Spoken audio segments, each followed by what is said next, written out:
Good evening. I hope you guys are doing very well. We're going to be learning tonight chapter 11 in Rambam, the laws of Shabbat. So the Rambam begins off by telling us that slaughtering on Shabbat is something which we're not allowed to do. And not just actual slaughtering of an animal, but any time that a person takes the life of a living beast, animal, fowl, fish, crawling animal, doesn't matter what it is, in any way, that person would be liable. And in whatever way even if it's just to take a fish out of the water and it's going to automatically die, that's still something which we're not allowed to do. Now, all of this only applies to animals, or in what we're going to say over here, this special case, in a case where there is it's not an animal, but an insect, which is not created, doesn't come from an animal's, it's not created from a male and female species, but it's just created from air, from fruit, or so on and so forth, like fruit flies. So in such a case, a person wouldn't be liable if they killed it. So therefore, if a person has lice, for instance, lice, if a person kills it on Shabbat, is allowed to be done because they don't come from a male and a female species. Rambam says they come into being from sweat. Now, but if we're talking about an animal that is a dangerous animal, so for instance a deadly hornet, or flies that come from Egypt, or scorpions and certain countries, or snakes in Israel, or dangerous dogs. So the Rambam says in such a case, we are allowed to kill them on Shabbat if they come into contact with us.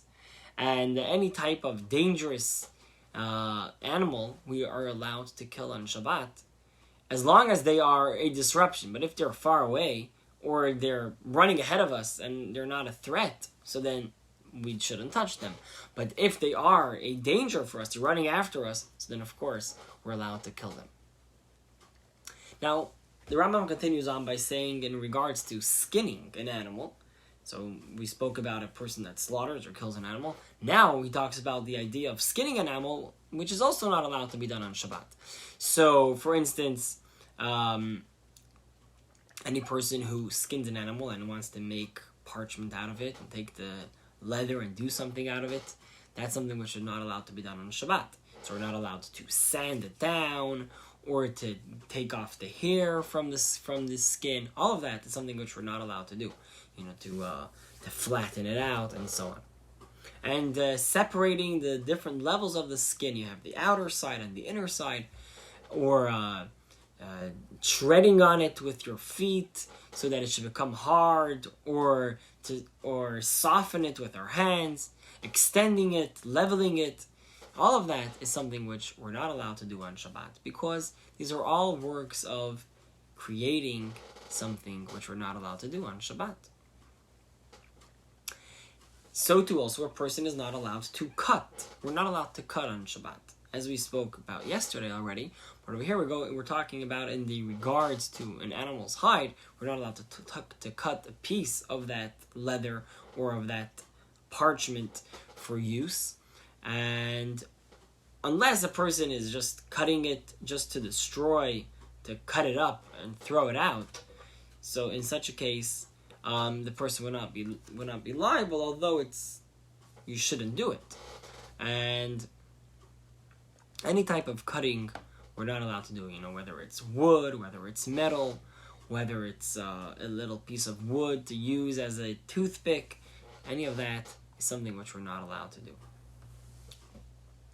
Now, if we're talking about something which is used as animal food, for instance, straw or soft grasses, or palm branches, the Rambam says, any of these may be, cut on Shabbat, because the concept of preparing a utensil, in other words, that we might be creating something out of this, does not apply in this context, because it's something which is very soft and it's just falling apart. A piece of wood, on the other hand, we're creating something out of it, or a piece of leather. And for that reason, we're allowed to, if your person has like fragrant branches, person is allowed to break it by hand on Shabbat so that to make the smell come out. Now the Rambam continues talking about writing. On Shabbat, the person is not allowed to write. And the person is not allowed to erase as well if it's for the purpose of writing in that space. So the Rambam says the law is that a person is not allowed to write 2 letters or more on Shabbat. So if a person only wrote 1 letter, so then, although it's not allowed, but still they would not be liable in such a case.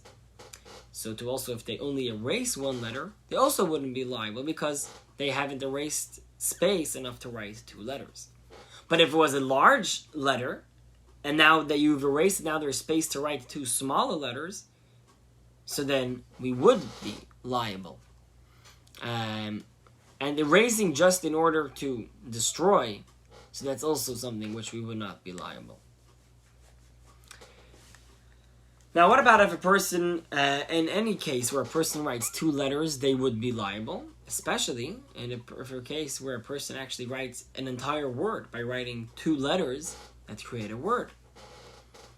And the Rambam says that if there is a person that writes 2 letters, but they actually he writes them so close to each other that they look like 1 letter, which means that if a person he writes the letter Zayin.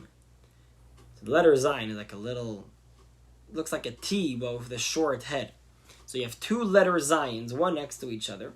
And now, if you put them next to each other, and you have like a little roof over them, it's going to look like a Ches. Because a Ches looks just like that. I'll actually show you on the screen over here where I'm reading the text out of. You could see this is 2 Zayins that make the letter Ches. That is something which we're not allowed to do on Shabbat, because we're writing 2 words, 2 letters, but still, if a person has done it, they would not be liable because it has ultimately only written 1 letter. Now, what about if a person writes on two letters, but they don't actually create a word? In other words, they're not next to each other. For instance, if we have a house, and we have 1 pillar on one side of the house, and we have another pillar on another side of the house, and a person writes 1 letter here and 1 letter over there, in such a case, the person wouldn't be liable because it's not able to be combined to make a word. But if a person has 1 piece of paper or 1 piece of parchment and writes 1 letter on it, even if he goes to a different city and he goes and writes another letter over there, he would be liable because we could now take these 2 papers and put them next to each other and create a word.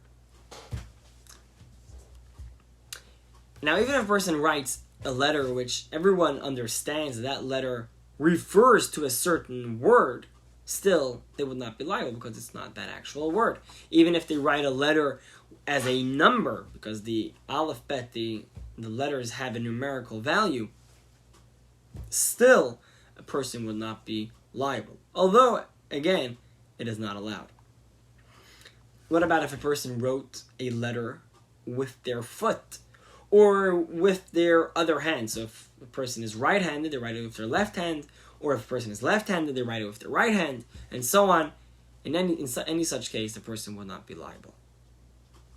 And the Rambam says that a very important thing in regards to the prohibition of writing on Shabbat is that a person has to write it with a substance that leaves a permanent mark on the place where you're writing it. So for instance, if a person takes a pen and a paper and he writes, so then of course they would be liable.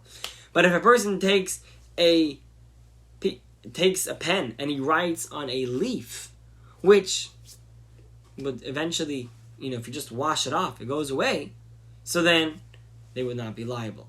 Or if a person uses, fruit juice to write with, then of course, since it doesn't stay permanently, they're not going to be held liable for it.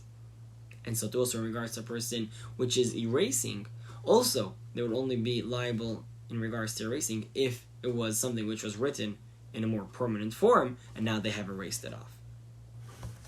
And the Rambam says that a person who writes on their skin, if they take a pen and literally write on your hand or on your skin, that's something which we're not allowed to do, even though the heat of the person's flesh will eventually erase the writing. Still, that's something which we're not allowed to do. But if a person engraves, like he literally cuts out some of his skin to engrave the form of a letter on their skin, they would not be liable, because that's not writing. So too also applies to any material of like leather, where a person writes on leather, they would also be liable. But if they engrave on leather, then they would not be. And we spoke about over here in regards to writing. What about to draw a picture, or to do a design, or create a form? Any of that. That would also not be allowed to do on Shabbat. We're not allowed to draw on Shabbat, as a derivative of the idea that we're not allowed to write on Shabbat. So we're not allowed to write letters, and so too also we're not allowed to draw letters, because they draw any pictures or any designs on Shabbat. That's something which we're not allowed to do. And similarly, we're not allowed to rule a line, to mark a line where we would be writing on it, because that's the preparation for writing. And similarly, the same concept, we're not allowed to rule a line on where we want to cut something, like where the carpenters draw a red line on a beam in order to show where to cut it, or stonemasons who make lines on a stone to know where to cut it evenly. All of these, they would not be allowed to do this on Shabbat, whether there is a color in it or whether there is no color, but you're just marking a line on it to show where to cut. That would also not be allowed. So that is the chapter of Rambam for today, and we have learned about slaughtering or killing any live animal or creation, skinning, writing, erasing. All of these are not allowed to be done on Shabbat. We will continue, God willing, tomorrow. We will see you all